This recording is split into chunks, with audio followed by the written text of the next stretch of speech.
Rua Azusa, 100 anos. Numa distribuição Kebar.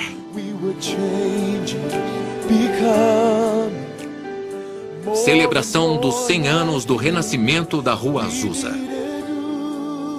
Versão brasileira, Estúdio Gábia, São Paulo. Como o Pentecostes chegou a Los Angeles, como foi no começo, velhos milagres de Azusa do meu diário.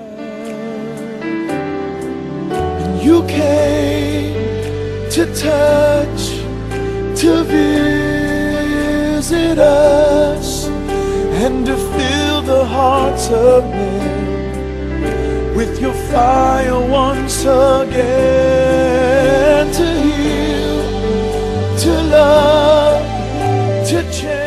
Início do avivamento global. It was a season for the fire. Não importa quem venha, deixe o amor fraternal prevalecer. Missão evangélica da fé apostólica. Quando Tim Story e eu começamos a pesquisar o avivamento da Rua Azusa, em 1992, ficamos chocados por a verdadeira história nunca ter sido escrita ou documentada. E agora que as pessoas estão falando de celebrar seu aniversário de 100 anos, pensamos que seria importante saber o que estão celebrando.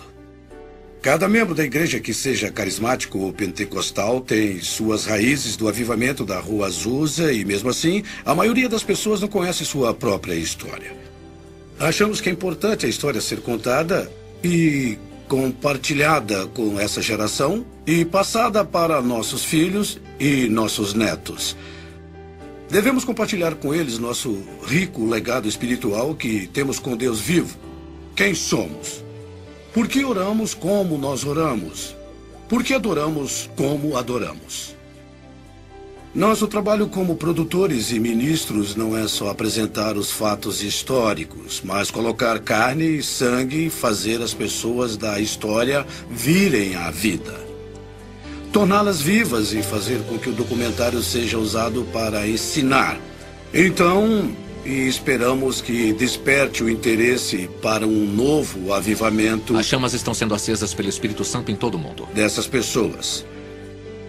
Muitas pessoas pensam sobre o avivamento da Rua Azusa e falam sobre falar em línguas. É muito mais que isso. Se falarmos do modelo igualitário que Deus quer que sigamos, tem que ser humilde o suficiente para segui-lo. Era 1906 e Deus mostrou um modelo para a sociedade que estava muito à frente do tempo. Em 1906, as mulheres dos Estados Unidos não tinham o direito nem de votar. Mas na missão da Rua Azusa, elas tinham posições de autoridade e liderança. Elas eram iguais. Não porque era politicamente correto, mas porque elas queriam fazer isso e ver além. Foram humildes para seguir as instruções de Deus.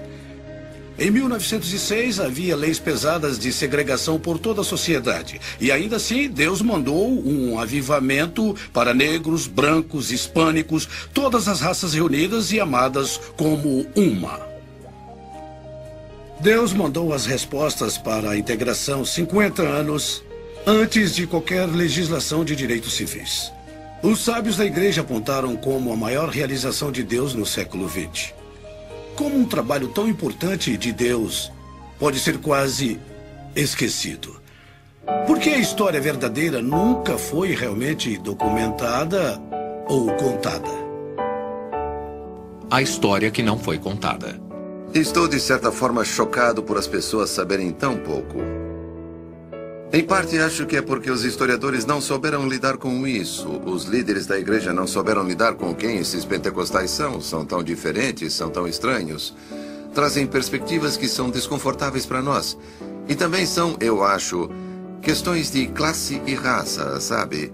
Há questões em que nossa igreja pensa mais facilmente nos brancos, em vez da mistura das cores, negros, mulatos ou de qualquer outra cor. E acho que é importante trazer isso de volta e dizer: espera um pouco, estamos todos nisso juntos. E a história precisa ser contada talvez pela primeira vez da forma correta. Por que é importante agora? Depois de 100 anos, trazer essa história de volta à atenção da igreja. Eu acho que é crucial. Aqui está um trabalho de Deus que quase foi esquecido pela maioria das pessoas. Muitas não fazem ideia de quem foi Seymour ou que foi o avivamento da Rua Azusa.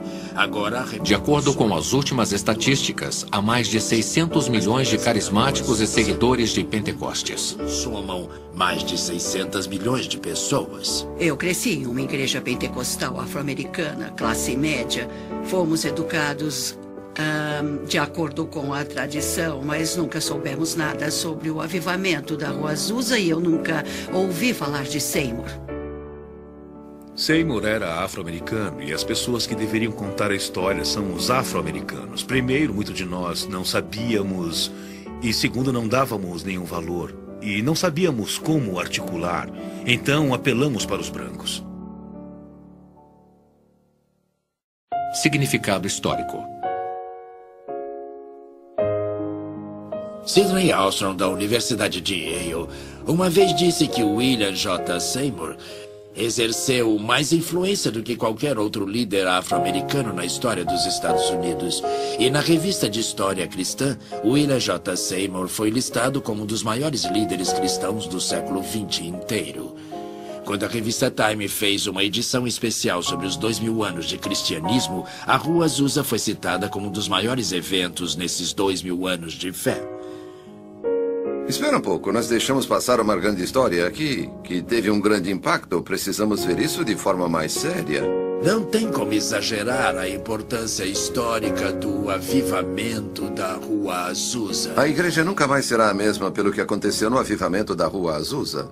O avivamento da Rua Azusa deve ser lembrado porque foi a criação da experiência pentecostal como nós conhecemos hoje nos Estados Unidos e em todo o mundo.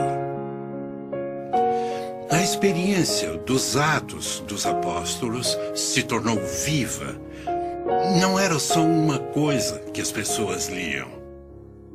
Porque depois de Azusa, tornou-se uma experiência real. E estes sinais seguirão aos que crerem. Em meu nome expulsarão os demônios, falarão novas línguas, pegarão nas serpentes e porão as mãos sobre os enfermos e os curarão. Marcos 16, 17 e 18. Para parar e pensar no reino de Deus, principalmente no mundo pentecostal, e fazer uma pergunta. O que Deus estava fazendo na Rua Azusa? Qual era a intenção do coração de Deus? O que Deus queria nos dizer com esse pequeno grupo de pessoas? E o que havia neles que levou a essa expansão do poder do Espírito Santo? O Espírito de Deus era tão forte na Rua Azusa que às vezes as pessoas caíam a um quarteirão do prédio pela convicção para pagar seus pecados ou pelo poder do Espírito Santo. Para os luteranos, o endereço era Wittenberg University. Para os wesleyanos e metodistas, era Aldersgate, em Londres. Para os pentecostais e carismáticos, a Rua Azusa 312 será o endereço mais famoso do mundo.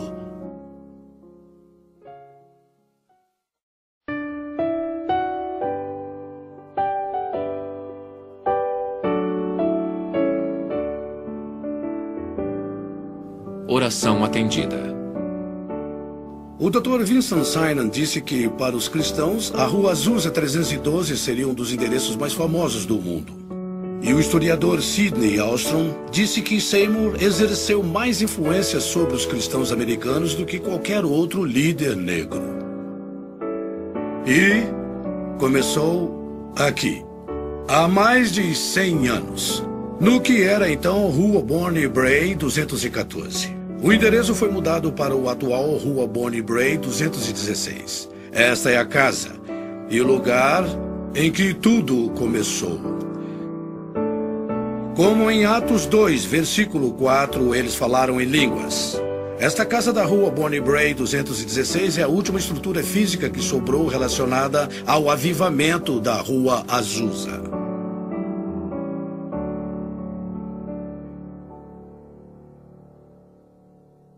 Os encontros noturnos das orações de Seymour continuaram enquanto o espírito surgia e ia embora. Seymour então foi atrás de Lucy Farrell, que já era batizada, e J.A. Warren. Ambos moravam em Houston. Abril de 1906. Evan Roberts, com exaustão, se aposentou do Ministério Público. 6 de abril. Seymour e seu grupo entraram em uma abstinência de 10 dias determinados a conseguir mais de Deus. 8 de abril foi um domingo de Ramos.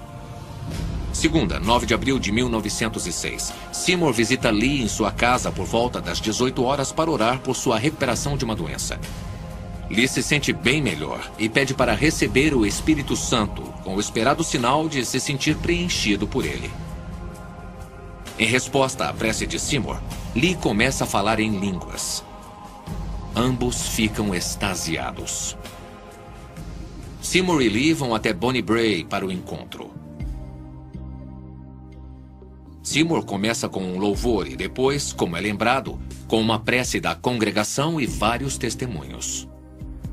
E todos eles foram preenchidos pelo Espírito Santo. Amém, Jesus, amém. E eles começaram a falar em línguas. Isso. Amém, Jesus. Ele começa um sermão que jamais seria esquecido, anunciando o texto de Atos 2:4. E todos ficaram cheios do Espírito Santo e começaram a falar noutras línguas, conforme o Espírito lhes concedia que falassem. Preencha o Pai! Amém, Jesus! Preencha o Pai! Lee levanta os braços, abre a boca e surpreende a todos falando em línguas. O grupo todo se ajoelha falando em línguas, enquanto a irmã e o irmão, companheiros de Seymour, chamavam o Deus de Espírito. Quando a filha entrou na sala, um jovem estava na varanda profetizando.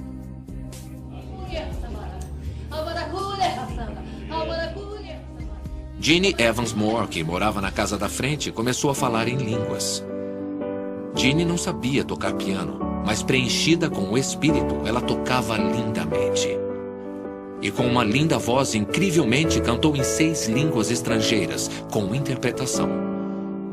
Esses dons, de línguas, de cantar e tocar, continuaram até o fim de sua vida.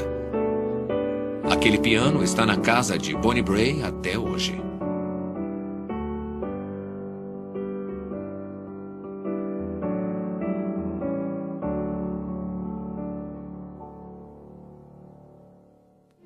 Há divergências sobre como e quem foi preenchido primeiro pelo Espírito naquela noite. Alguns registros dizem que Lucy Farrell, de Houston, orou e colocou as mãos nas pessoas. Outros dizem que o garoto foi o primeiro. Mas todos os registros concordam que aconteceu naquela noite. Segunda-feira, 9 de abril de 1906. Filmagem de 1992. Como foi que você se envolveu? Eu quero entender a história. Eles quase tiraram a casa de nós, então você se envolveu e ajudou a salvar esse lugar histórico, não é isso? Sabendo que eu era escriturário, nós não sabíamos o que eles planejavam fazer. E descobrimos que eles planejavam derrubá-la e construir um prédio de apartamentos. Isso é incrível, porque quando nós falamos de história da igreja, você acha que a maioria dos cristãos vão saber o que realmente aconteceu? E isso é parte da nossa herança. Eu me envolvi porque achei que era uma coisa necessária de se preservar, uma das últimas relíquias da igreja. Essa é a última coisa física de que temos conhecimento do antigo avivamento de 1906. Art Glass interviu para impedir que a casa de Bonnie Bray, agora um museu, fosse demolida. É a única estrutura que sobrou do avivamento da Rua Azusa. Dr. Art Glass, 13 de outubro de 1938 a 8 de março de 2004. Obrigado, Art. Little David, play on your harp, hallelujah, hallelujah. David, play on your harp, hallelujah. David, play on your harp, hallelujah, hallelujah. David, play on your harp, hallelujah.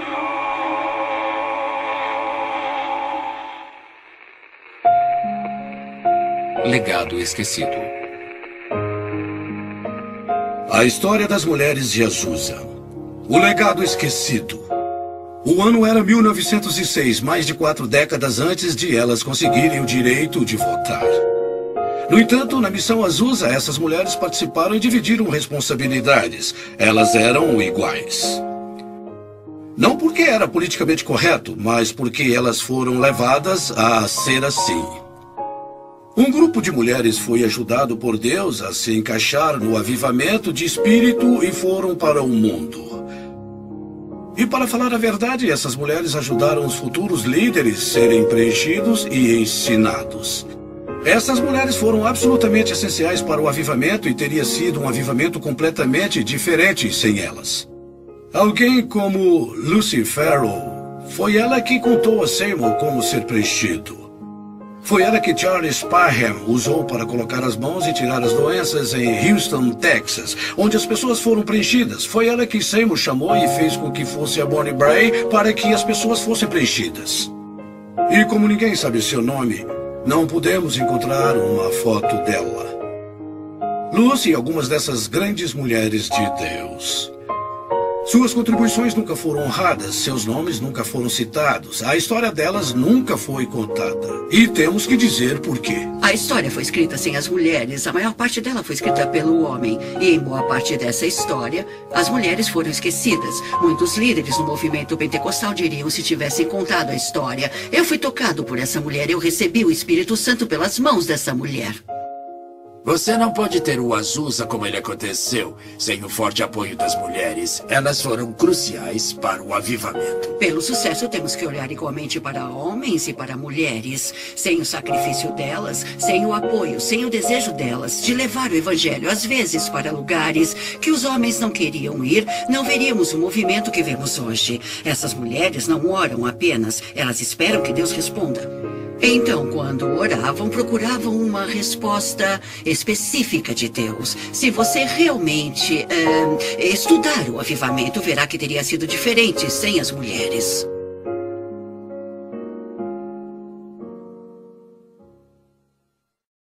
Posso dizer que, pela história, os hispânicos, assim como negros e brancos, também dizem que a Rua Azusa faz parte da história deles. Também faz parte do DNA deles. A mistura de Deus.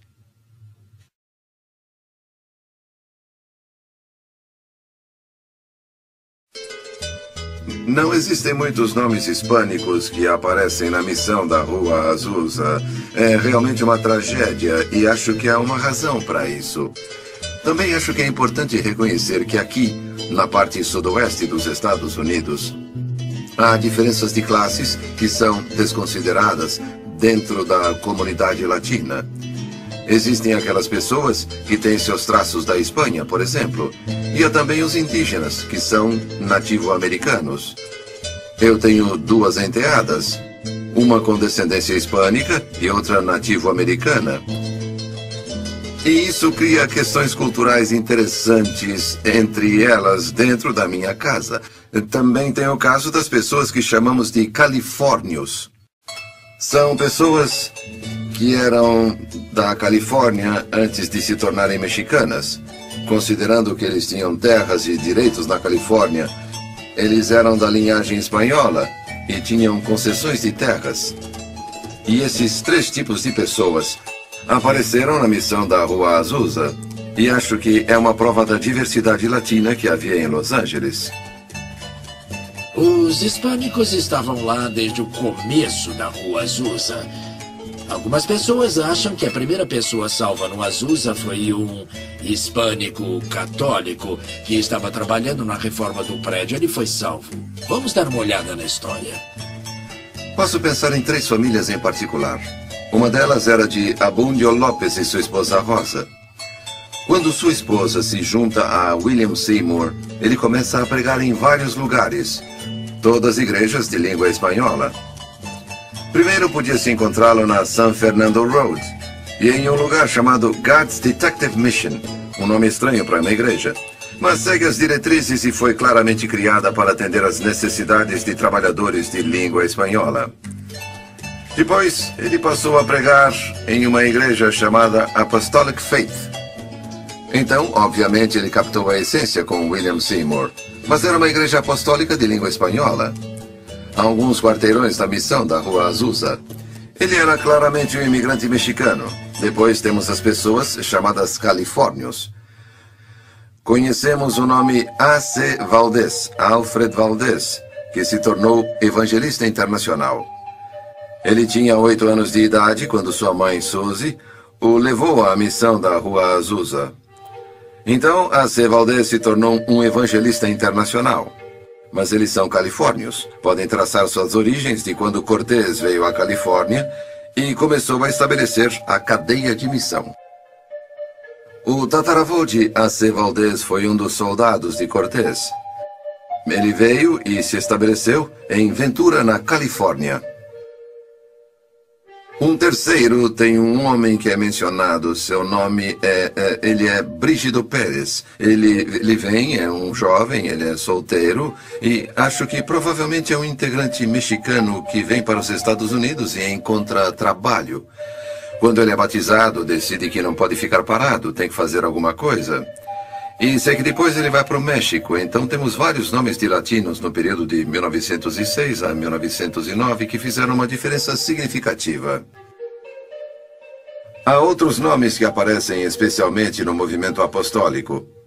Ele vai trazer nomes, mas essas pessoas não aparecem até 1910, 1913, 1914.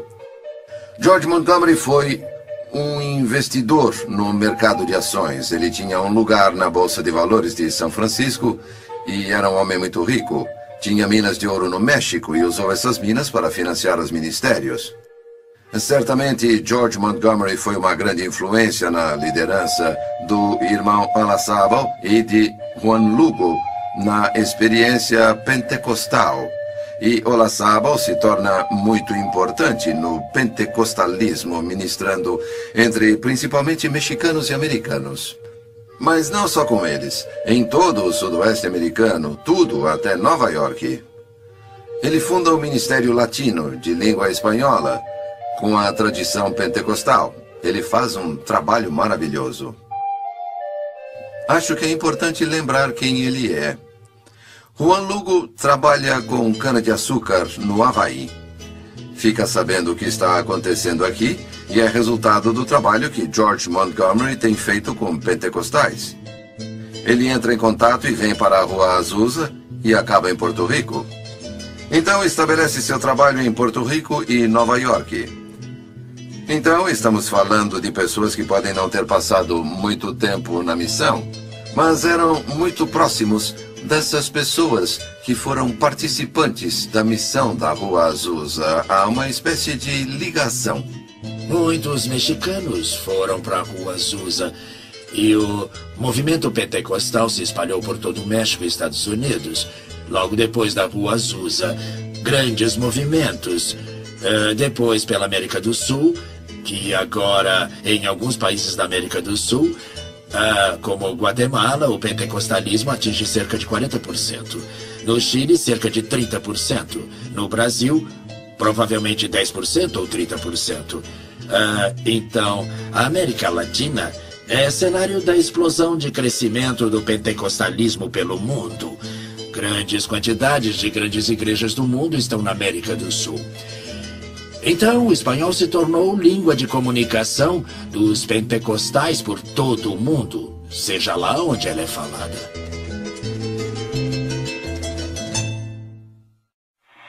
Nobody knows until I see. Nobody knows but Jesus. Nobody knows until I see. Glory, hallelujah.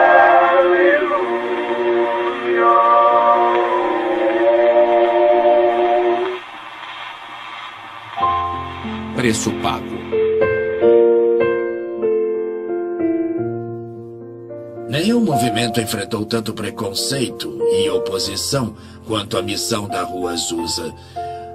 Os artigos de jornais eram racistas, acusatórios. Falavam dessas pessoas como se elas fossem loucas, malucas. Usaram a palavra com P. Foram muito racistas. Elas eram frequentemente atacadas fisicamente e se elas mostrassem alguma ligação com o avivamento, jogavam legumes nelas, derrubavam suas tendas e às vezes suas casas eram queimadas. Se as mulheres eram pegas falando em línguas na esquina, eram presas como pessoas insanas. E muitas vezes as mulheres eram ridicularizadas pela imprensa. Falavam constantemente para elas que elas eram indecentes, porque rolavam no chão, e o vestido delas podia subir um pouco. Teve até um artigo de jornal que falava que elas deitavam no chão e balançavam os pés no ar, de forma que não se encontrava em nenhum outro lugar de Los Angeles. A polícia teve de aparecer e fechar o lugar. A pior declaração que foi dada foi por G. Campbell Morgan, que chamou o movimento pentecostal de último vômito de Satã. Depois outros falaram de bruxaria, possessão do demônio. O primeiro livro contra o movimento chamava Demon and the Tongues de Alma White. Então os pentecostais tiveram que lidar com duras críticas da imprensa e das igrejas. Na primeira passeata de estudantes, havia batistas em cavalos, acompanhando os pentecostais, atirando nos pentecostais que estavam no movimento. Houve muita perseguição naquele dia. Além da oposição, a imprensa e as igrejas eram violentas. Há muitas referências de histórias de crianças sendo queimadas, pedras sendo atiradas em pastores. Eles espalhavam excrementos de cachorros nas teclas do piano. Eles derrubavam as tendas e algumas pessoas ainda eram mortas. O grupo todo pagou um preço porque eles não eram queridos em Los Angeles. Eles pagaram um preço bem alto por Pentecostes. Se você se virar para Deus, Ele se vira para você. Se acreditar nele, Ele manda seu poder para a sua vida. Que o diabo tire suas mãos da propriedade de Deus. Oh, I know the Lord, I know the Lord, I know the Lord laid his hands on me. Oh, I know the Lord, I know the Lord, I know the Lord laid his hands on me. Down on my knees when the lights are by, I know the Lord laid his hands on me. I thought my soul would rise and fly. I know the Lord laid his hands on me. Oh, I know the Lord, I know the Lord, I know the Lord laid his hands on me. Oh, I know the Lord, I know the Lord, I know the Lord laid his hands on me. Aquele que acredita em mim deve fazer o que eu faço. Eu faço, e muito melhor do que isso, ele deve fazer o que Cristo fez.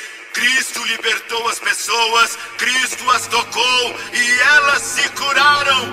Elas o tocavam e se curavam. Glória. Uma das coisas mais importantes da Rua Azusa é que acabou com a teoria de que existiam, desde Santo Agostinho, que a ideia dos milagres, sinais, maravilhas, línguas, interpretações vinham de demônios, acabaram.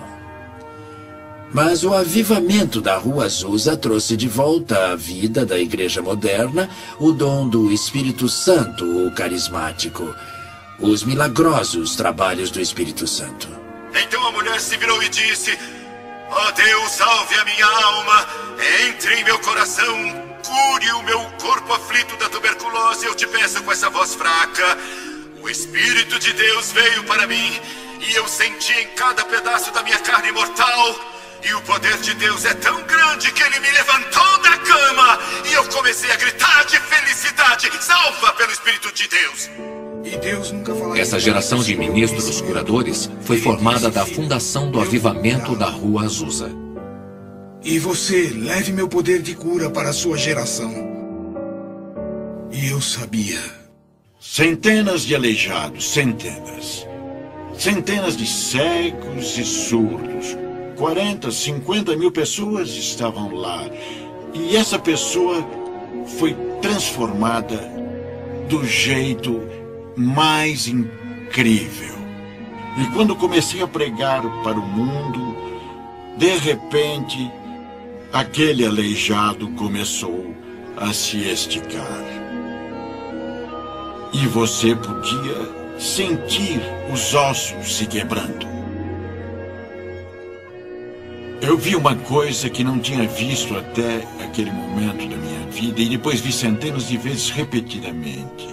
Eu vi mães levando suas crianças aleijadas, tirarem os aparelhos de suas pernas e dizerem: ande. Não tem como descrever. Quer dizer, elas estavam de pé em questão de minutos. Havia centenas de aparelhos, muletas que auxiliavam centenas de pessoas em todos os tipos de doenças. A Rua Azusa representou não apenas o batismo no Espírito Santo e falar em línguas, apesar de ser a maior atração, mas apesar de sinais e maravilhas e milagres de todos os tipos, houve coisas incríveis que aconteceram. Uma vez uma parede foi coberta por muletas e aparelhos de pessoas que haviam sido curadas na Rua Azusa. E histórias de milagres e sinais foram contadas. As pessoas podiam sentir o poder do Espírito Santo a 2 ou 3 quarteirões antes de chegar ao prédio.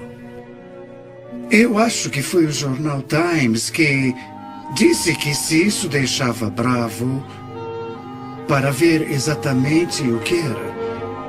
E disse que nos encontros haviam crianças dançando com o Espírito e profetizando. E ele disse, como crianças como essas, isso deve ser real. Crianças não agem assim, ele disse, não falam assim.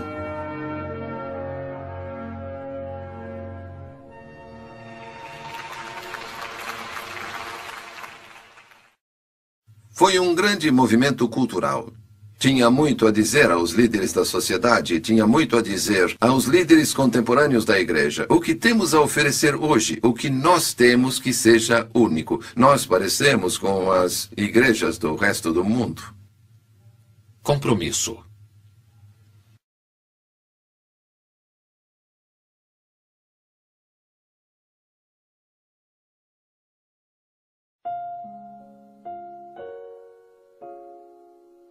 Se a religião não se torna transformadora, então não vale a pena ter. Seymour fez uma declaração profética sobre as mulheres e disse que o tipo de consagração que era evidente na Rua Azusa não era evidente desde o tempo de Pentecostes. Então ele reconheceu que isso foi uma coisa de Deus. Ele viu isso como uma coisa sobrenatural do Espírito de Deus sobre as mulheres, de forma que não havia sido visto na igreja desde o tempo de Pentecostes. Então ele sabia muito bem que isso era uma coisa que o Espírito Santo estava realizando. Acho que Seymour, por causa de sua humildade, pensou que ele não podia fazer nada além de usar essas mulheres, porque ele viu isso como o Espírito Santo operando nelas. Então encontrou lugares para elas no ministério e as incluiu na administração do Ministério do Avivamento. Ele permitiu que elas pregassem desde o começo. Ele olhava para as pessoas como Farrell, como sua colega no ministério. E, na verdade, ele a chamou quando as coisas estavam ficando difíceis no avivamento.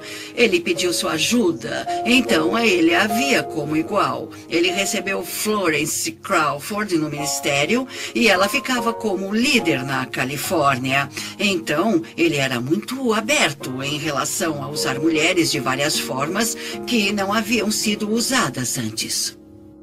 Derramarei o meu espírito sobre toda a carne. Vossos filhos e vossas filhas profetizarão. Joel 2:28. Como as mulheres da missão de Azusa tinham posições de liderança e autoridade, uma década antes do 19º Amendment, dando às mulheres o direito de voto nos Estados Unidos, nos anos seguintes, gradualmente, essas igualdades foram diminuídas.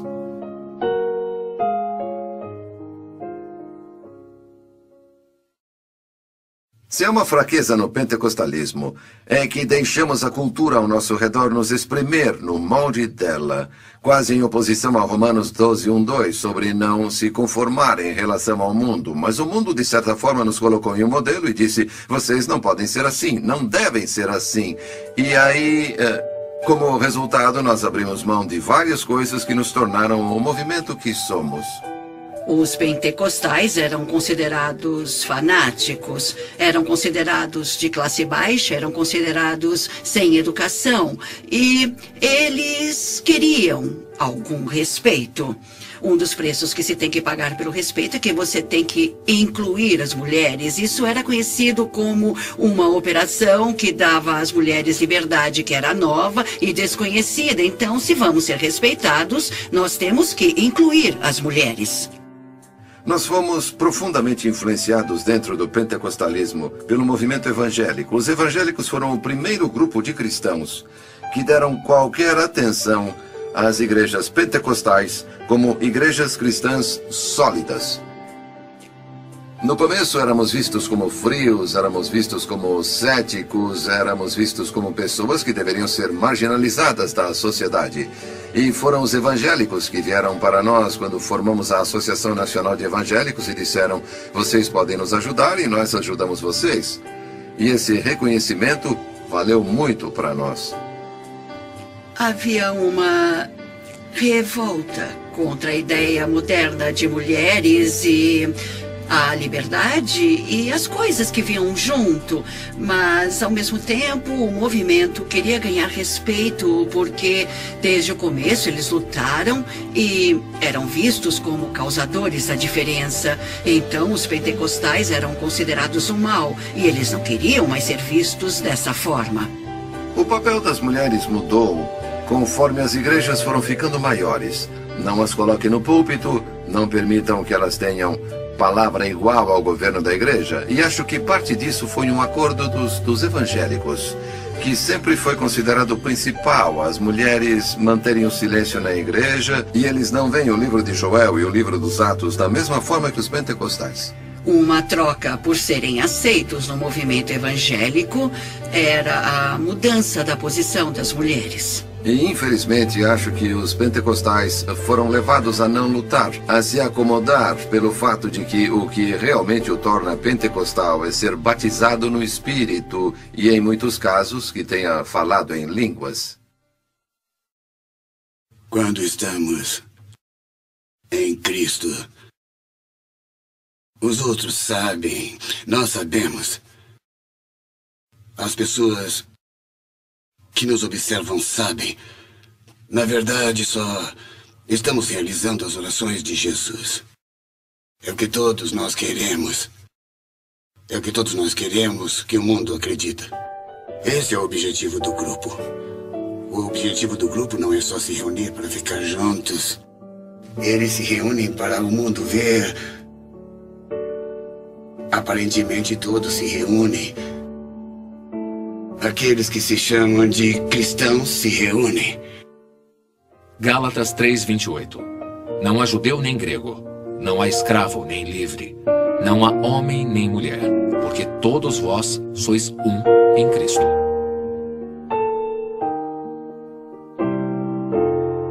Nas missões Azusa, Deus deu a resposta à segregação 50 anos antes da legislação dos direitos civis. O amor, a unidade e, alguns dizem, o poder não duraram.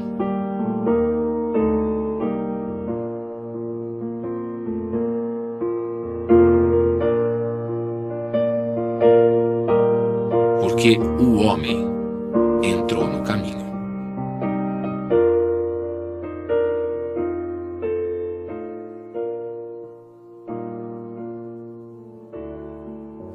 A crença, eu acho, nas possibilidades que estavam disponíveis em uma sociedade como esta em que vivemos. Aqui vivemos em segregação, mas ele disse, não precisa ser assim na igreja, podemos fazer melhor. E certamente isso nos tornou uma só família, somos irmãos e irmãs, e não há razão pela qual não possamos contribuir uns com os outros. E foi uma experiência rica. Acho que, se você ler, por exemplo, do jeito que Frank Bartleman fala sobre a missão e os tipos de experiência que aconteceram lá, e o jeito como as pessoas se tratavam, como oravam umas pelas outras, como elas se abrigavam, se alimentavam, como se abraçavam, beijavam, você sente que aqui elas realmente criaram uma família em que todas as pessoas eram iguais. Só as pessoas do lado de fora não conseguiam enxergar isso. Então, nesse momento de segregação total e grande luta racial, o senhor enviou esse grande avivamento, liderado por homens negros. Então, sinto que o senhor estava tentando mostrar o caminho para resolver os problemas raciais que a nação enfrentou nos anos seguintes. E os próprios pentecostais, mesmo naquela época, em um momento lindo de adoração racial. Uma das grandes histórias é de C.H. Mason, fundador da Igreja de Deus em Cristo, e uma vez, mais de 350 pastores brancos se juntaram à Igreja de Deus em Cristo com Mason. E os brancos eram liderados por bispos negros, o que era impensável na época. Esse foi um dos grandes milagres de Pentecostes. Acho que posso dizer pela sua história que os filhos de Deus, como grupo, eram adoradores da Igreja de Deus em Cristo, saindo de suas igrejas, a de Mason, para começar sua igreja em 1914. Isso é uma coisa de que as pessoas não falam muito, mas acho que os fatos dizem isso. E acho que a Igreja de Deus em Cristo sempre soube disso. Mas é uma coisa que temos que enfrentar como fato da história. Aqui está uma denominação que existiu e foi de fato legalmente incorporada de acordo com as leis do Estado e registros do governo federal. E isso significava que qualquer um que fosse ordenado por eles podia conseguir redução de impostos, cerca de 50% da taxa normal. E como resultado as pessoas pensavam, é um ótimo lugar para ir, temos de ir em encontros eventuais, não temos de pagar muito. É uma decisão muito pragmática. Pastores brancos frequentavam a igreja de Mason, que oferecia a eles ordenação, licença e permissão para abrirem filiais da Igreja de Deus em Cristo. Durante esse período de 1907 a 1914, houve muita discussão sobre essa coisa dos brancos. E um pouco de agitação. Devemos ficar aqui? Como vamos tolerar essa coisa de negros? Nós somos brancos, vivemos sob as ordens de Mason e é difícil se integrar à segregação. Todas essas coisas surgiram. Bom, as comunidades foram rígidas em relação aos negros e brancos, fazendo adoração juntos. E eles caçoavam dos pastores brancos que trabalhavam segundo os bispos negros. A cultura está sofrendo claramente um impacto. Os brancos finalmente saem e vão a uma assembleia em Hot Springs em abril de 1914 e formam uma união com pessoas da Rua Azusa, de Indianápolis, de Ohio e arredores e de Colorado. Eles formaram a Assembleia de Deus. O que isso significa é que eles não podem ser vistos como filhos rebeldes dessa igreja-mãe que é Deus em Cristo.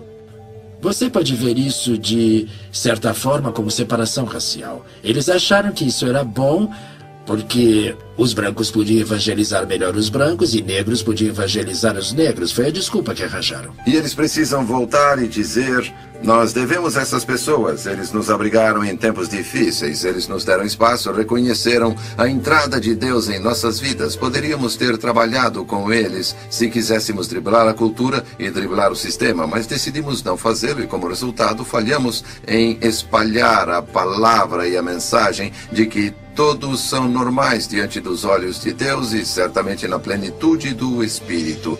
E todas essas coisas resultaram da nossa falta de vontade de pagar esse preço naquele tempo sobre aquele determinado assunto. Depois de 1924, os pentecostais brancos e negros tinham vidas separadas, mundos separados. Em 1948, quando os pentecostais brancos se juntaram à Associação Nacional de Evangélicos, os negros não foram convidados. Então eles formaram uma associação de igrejas pentecostais da América, que era toda branca em 1948. Então tínhamos brancos e negros em mundos totalmente separados. Isso foi criticado no mundo todo. Movimentos europeus e anti-americanos acharam que isso era uma tragédia na igreja americana. Os pentecostais foram criticados por mandar dinheiro para a África, mas não por fazer nada por negros nos Estados Unidos. E essas críticas começaram a ferir. Temos um problema. E há uma raiz incrível nesse problema. E sabe onde começa? Começa na liderança, infelizmente. E até que a liderança queira verdadeiramente atingir a redenção, não só em palavras, mas no espírito do ecumenismo. Certo? Onde está? Está em uma declaração organizacional? Mas onde está na realidade? A tendência é distanciar de onde começamos, no sentido de esquecer o preço que essas pessoas pagaram para tornar possível que todos os homens e mulheres realmente formassem um sacerdote que todos acreditassem e não fosse só teoria. Quando vemos as separações dos homens, de raças, do corpo de Cristo, eles nos veem em caminhos bem diferentes, lutando no corpo de Cristo, e os esforços, esse tipo de coisa, eles usam isso como uma desculpa para não acreditar. Eu acho que a Rua Azusa é um exemplo claro de pessoas superando seus interesses pessoais por uma coisa que importa: ser preenchido por Deus, pelo Espírito. E isso é o começo de uma mudança. Isso me parece ser o começo de uma mudança radical. E a mudança pode vir, mas precisamos de mudanças radicais. Precisamos de objetivos e modelos. E é hora da igreja ir atrás disso.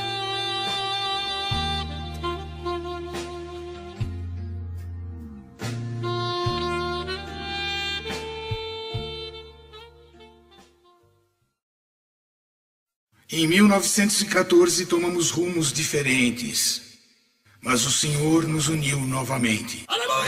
Reconciliação. Um novo começo.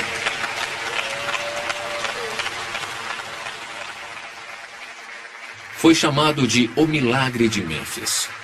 Depois de anos de separação, em 1994, alguns líderes da Assembleia de Deus e da Igreja de Deus em Cristo se uniram para a reconciliação. Nós acreditamos que o Espírito Santo intencionalmente nos deu a Rua Azusa como caminho e indicação do que deveríamos nos tornar. Não podemos desfazer a história de racismo que se seguiu depois do avivamento da Rua Azusa, mas podemos, com a ajuda do Senhor, escrever um capítulo novo e melhor e nos comprometermos com isso. E com sua graça, ajuda de seu perdão, encorajamento e generosidade, conseguiremos. Mas Deus vai nos ajudar a mudar, porque Ele quer que a igreja seja tão inclusiva quanto sua própria graça. Então, vamos unir nossas mãos e corações e começar a jornada retomando a solidariedade da Rua Azusa e depois pedindo ao Espírito Santo para registrar o exemplo brilhante de fraternidade entre todas as raças e pessoas da igreja pentecostal norte-americana nos anos que se seguirão. Em nome de Jesus. Com isso, a Assembleia de Deus se compromete e peço que se juntem a nós. Deus os abençoe. God said, I want you to know the Holy Ghost is my great unifier. I don't care where you come from. I can speak your language. Oh. And He has reconciled us by the power of the Holy Ghost. Don't let nobody tell you that the most important thing in our experience is our skin texture. The most important thing is the power of reconciliation that we have in the Holy Ghost. Lord, make us one. One in the Holy Ghost. One.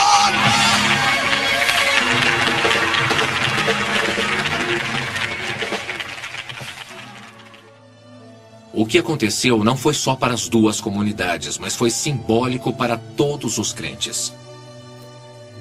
Em uma reunião subsequente, falaram em línguas. O Senhor tinha muito a dizer. O pastor Jack Hayford fez a interpretação. Meus filhos e minhas filhas, vejam se puderem pelo lado dos céus e vejam quem vocês têm sido. Dois córregos separados. Aleluia. mas corpos que continuaram em movimento. A água se tornou lama. Mas, filhos e filhas, se olharem para dentro de vocês, há alguns que não poderão beber pelo que viram. Vocês não sabiam disso. Para aqueles que não viram, aqueles que tinham dúvida, porque as águas cheias de lama foram sujas pela sua absoluta falta de humanidade, não por sua crueldade, ou oposição, ou intenção, mas sim pela falta de humanidade, o rio se tornou impuro. Agora veja, unam meus dois espíritos, os dois corpos em um só, e os dois se tornando um. Se puderem ver do lado do céu, as coisas estão se purificando. Então saiba que há razão para o regozijo e preparem-se, pois haverá mais multidões que jamais foi visto. Venham para a alegria de minha graça em vocês. Diz o Senhor. O Espírito de Deus se moveu sobre um de nossos irmãos brancos e ele vai lavar os pés de um de nossos irmãos. E queremos que isso se torne um ato simbólico para nós. O Bispo Blake diz que quer seguir o mesmo lavando os pés de um de nossos irmãos brancos. O irmão Barrow. Esse irmão que ofendeu. O irmão Seymour. Saiba que este ato não vai apagar tudo o que aconteceu, mas vai estabelecer um novo começo em nome de Jesus. Aleluia, irmão. Em nome de Jesus. Abençoado. Obrigado, Senhor. Muito obrigado. Obrigado. Aleluia. Em nome de Jesus. Nós lavamos as ofensas do passado. Aleluia. Em nome de Jesus, nós lavamos o sangue. Obrigado, Senhor. Todo o sangue que foi derramado, o sofrimento. Em nome de Jesus, nós agradecemos. Nós lavamos o irmão Seymour e o irmão Mason. Aleluia, Senhor. Obrigado. Lavar os pés deste irmão, que seja um sinal a todos os demônios do inferno que têm se esforçado para que não tenhamos sucesso. Aleluia. Mas o Senhor Jesus prevaleceu novamente. Obrigado, Senhor. Para corrigir isso que não estava certo. E em nome de todos os irmãos brancos de todos esses anos que têm lutado contra o mal, nós nos submetemos e nos humilhamos em um ato único neste recomeço. Aleluia, pela Senhor. Glória de Deus, pela glória de Deus, pela glória de Deus e em nome de Jesus. Obrigado, Senhor.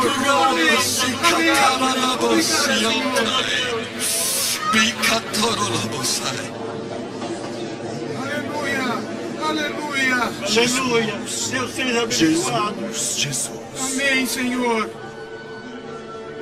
Muito obrigado, Deus. Aleluia. Queridos irmãos, isso não é uma troca de superioridade de um ou superioridade de outro, Proteja-o, mas sim uma igualdade. Aleluia. Aleluia. Negros e brancos servindo um ao outro. Deus seja louvado. A glória do único Mestre, Jesus Cristo, nosso Senhor. Aleluia.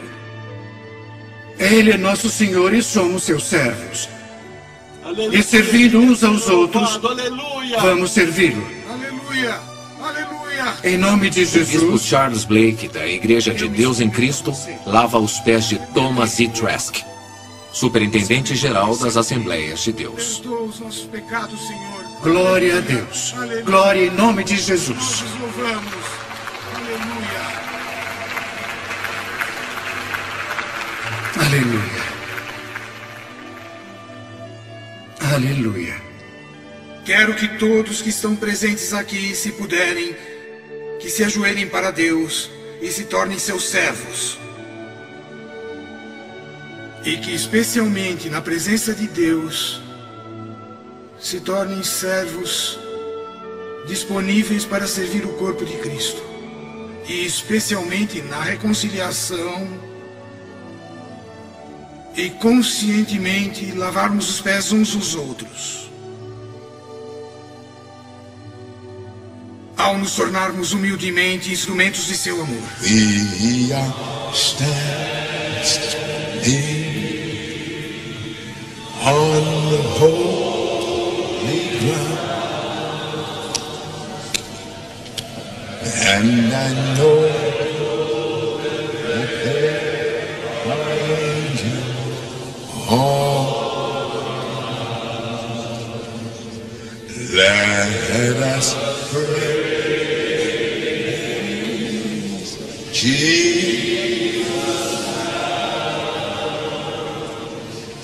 We are standing in His presence on hold.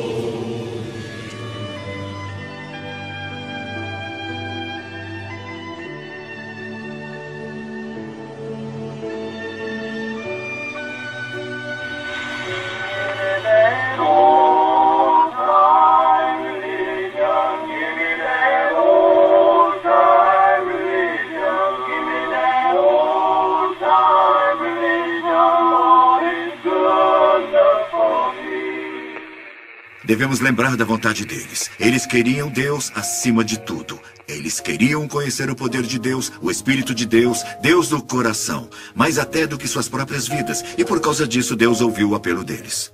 As pessoas precisam ser informadas, precisam ser educadas, porque Deus deu uma coisa muito importante. É por isso que falamos hoje. Considerando o Espírito Santo em Azusa em 1906, então precisamos poder informar as pessoas e encorajá-las, e mesmo os filhos e as filhas de outros países. Em outras palavras, nós devemos educá-los e depois nós devemos ensiná-los e também trazê-los para dentro da igreja, e devemos demonstrar para essas pessoas o que Deus pode fazer para esse instrumento que está cheio da sua presença. Pelas chamas do avivamento, chamas que vieram da Rua Azusa, eu acredito que Deus queira usar essas chamas para você sentir em sua casa e em sua vida pessoal. E como Deus pode usar você, pode também ser uma bênção para você em todos os aspectos de sua vida pessoal. Suas finanças, sua família, seu ministério. Se deixar as chamas da Rua Azusa tocar em você, você nunca mais será o mesmo.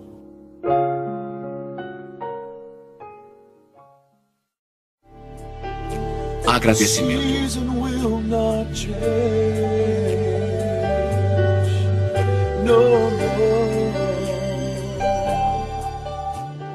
Eu olho para essas pessoas da Rua Azusa e digo, foram eles, os fiéis à tarefa, que tornaram possível para os meus pais e também meus avós se tornarem crentes em Pentecostes. E mais do que isso, líderes do pentecostalismo. Foram eles que tornaram possível que eu aparecesse no cenário pentecostal, sem ter que desistir do que acreditava, sem ser ridicularizado o tempo todo. As pessoas que jogam pedras de vez em quando nos chamam de charlatões ou tiram sarro, mas o preço tem sido pago por aquela primeira geração de crentes. E olho para isso e digo, obrigado, Deus, por essas pessoas.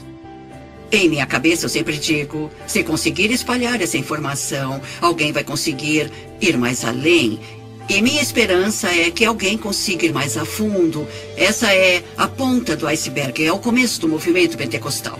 Eu diria que William Seymour e todos os outros líderes de 1906 e dos dias atuais, todos os cuidados com as mulheres, que gratidão que devemos a vocês. Porque até aquele momento só existiam igrejas chatas, cansativas, mortas em todo lugar. E vocês esperaram que o Senhor e o Espírito Santo viessem e, como resultado, milhões e milhões de pessoas foram tocadas com a presença de Deus que muda a vida. Então, obrigado por colocar tudo isso em nossas vidas. E depois de mais de 100 anos, ainda afeta a vida das pessoas. Para mim, a honra de deixar para a história provavelmente o maior avivamento dos últimos 1000 anos é realmente minha paixão. Agradeça a Deus por seu ministério. Agradeça a Deus por sua fé. Agradeça a Deus por suportar a grande crítica e preconceito que você enfrenta. Agradeça a Deus por permanecer convicto para que nós e essa geração possamos aproveitar os frutos poderosos pelo que vocês pagaram um preço tão alto. Obrigado por obedecerem a Deus. Eles foram às Escrituras para aprender qual era a evidência de alguém receber o dom do Espírito Santo. Eu diria obrigado por descobrirem isso, para não termos que começar desde o começo. Nós podemos ser muito gratos a Deus pela experiência da Rua Azusa, porque esse foi o começo de uma nova era do destino espiritual que Deus tinha para a igreja. Quando você pensa no que aconteceu na Rua Azusa e no que aconteceu a partir de Azusa, no que se seguiu, honrar o que Deus originalmente nos propôs, da Rua Azusa. Foi uma união que saiu desta casa, na Rua Azusa, em abril de 1906. Foi uma união que continuou nos próximos 3 anos e meio. Essa união de crentes que virou um mundo de cabeça para baixo, plantou uma semente e que hoje em dia está crescendo em 600 milhões de pessoas em todo o mundo. Isso é significativo e precisa ser levado em conta, precisa ser reconhecido e precisamos identificar as pessoas que fizeram isso. Globalização. São muitas as forças. Para usar uma metáfora, Deus está fazendo... Balançando a bandeira do avivamento. E acredito que podemos ver refletido na nova mudança na religião. E ele tomou seu lugar e é tudo graças à casa que estamos hoje aqui na Bonnie Brae 216. Ainda está acontecendo. Porque na Etiópia, eles tiveram tantas pessoas se convertendo para a igreja luterana que eles não sabem o que fazer com elas. E eles mudaram de 200 mil pessoas há 10 anos para 4 milhões hoje. E são todos carismáticos. Eles dizem temos de descobrir como nos relacionar com elas, que estão relacionadas à Rua Azusa. Até os muçulmanos na Nigéria estão ameaçados pelo fato de muitos jovens procurarem os cultos pentecostais e conversão, que agora eles cantam músicas pentecostais na adoração muçulmana. E eles até têm cultos de domingo em vez de sexta, para interagir com o aumento da cristandade naquele país. Eu acho que há grandes implicações. A igreja nunca mais será a mesma como resultado do que aconteceu na Rua Azusa.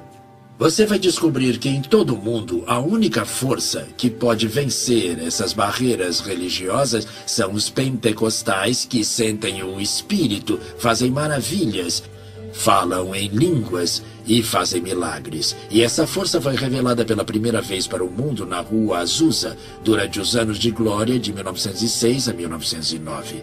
Precisamos conhecer as raízes, precisamos conhecer o futuro pelo que Deus fez no passado.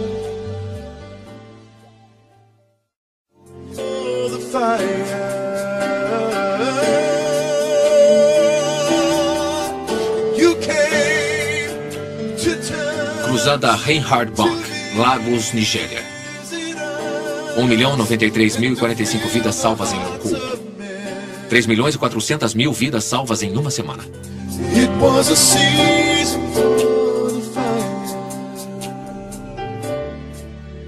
O que você vai fazer?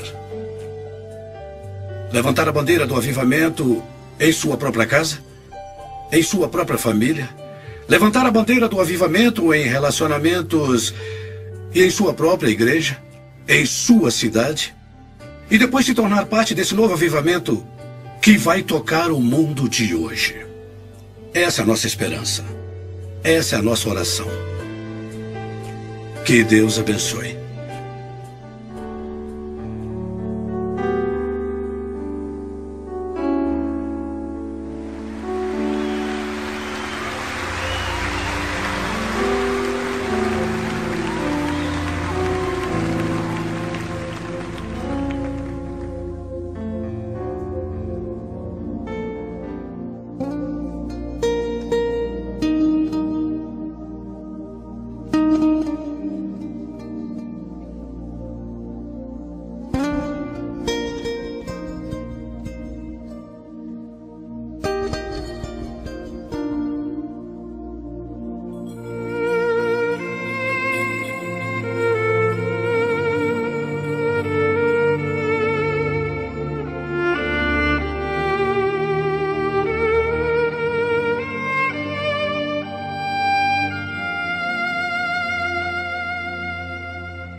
the air I breathe. This is the air I breathe. Your holy presence living in me.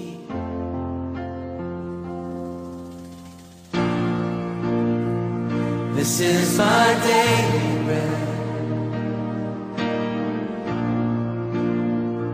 This is my daily bread.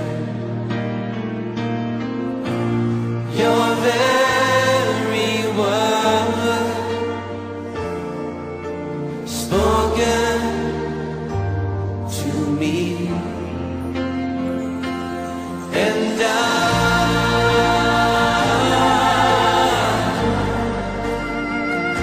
I'm desperate for you.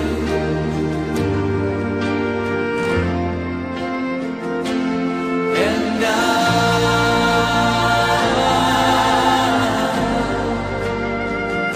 I'm lost without you.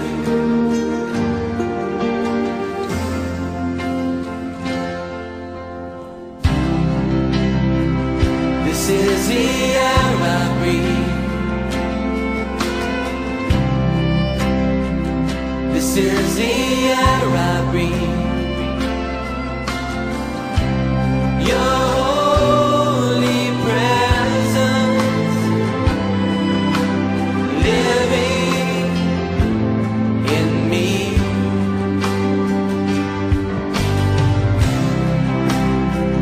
This is my daily bread. This is my daily bread. Your very word spoken to me, and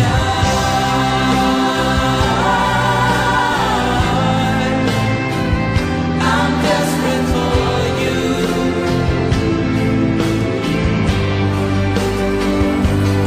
And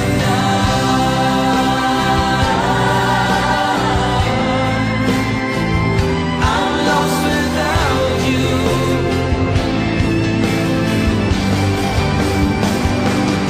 And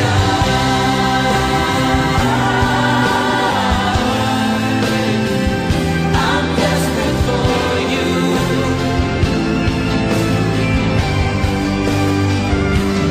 And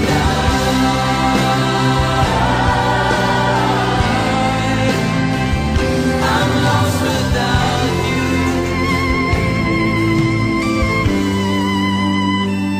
I'm lost without you.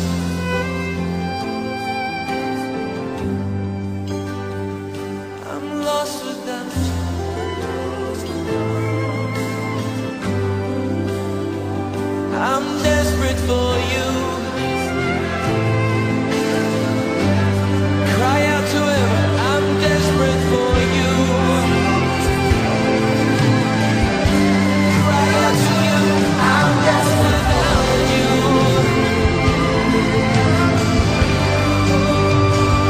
I'm lost without you now.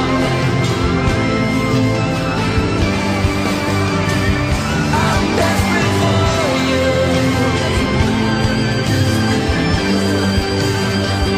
I'm desperate for you.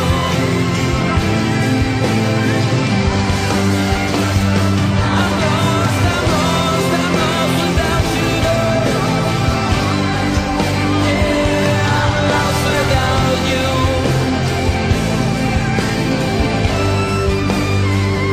I'm lost without you.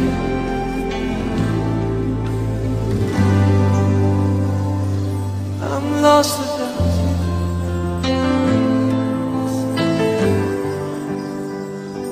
I'm desperate for you.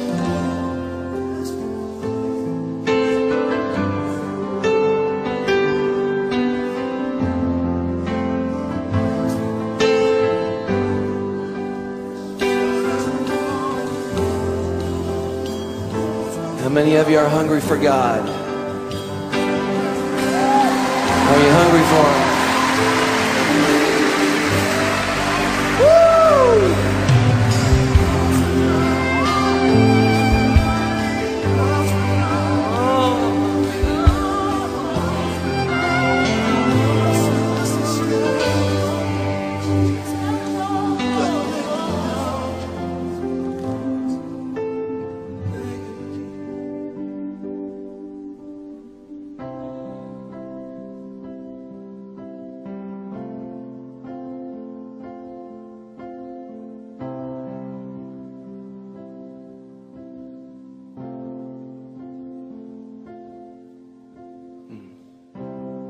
I want more of him. Who wants the floodgates to open up?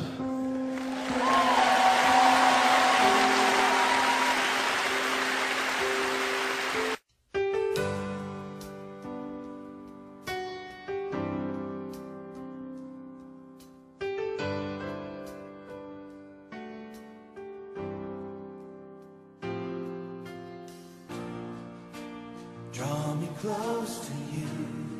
Crentes da Assembleia de Deus, irmão, podem me dizer o segredo deste grande progresso? O segredo é o Espírito Santo, porque nós cremos que Jesus é mesmo ontem, hoje, para sempre. Ele não somente perdoa nossos pecados, mas também batiza de fogo no Espírito Santo. E temos visto muitos irmãos que receberam a promessa do Espírito Santo. Depois eles saíram, testificaram este grande amor de Jesus Cristo para ser conhecidos. E assim a obra do Senhor crescer mais e mais. Jesus tem levantado trabalhadores que estão anunciando as boas novas. Jesus não somente perdoa os pecados, mas também batiza de fogo no Espírito Santo. Isso me alegra muito. Help me find a way, bring me back to you.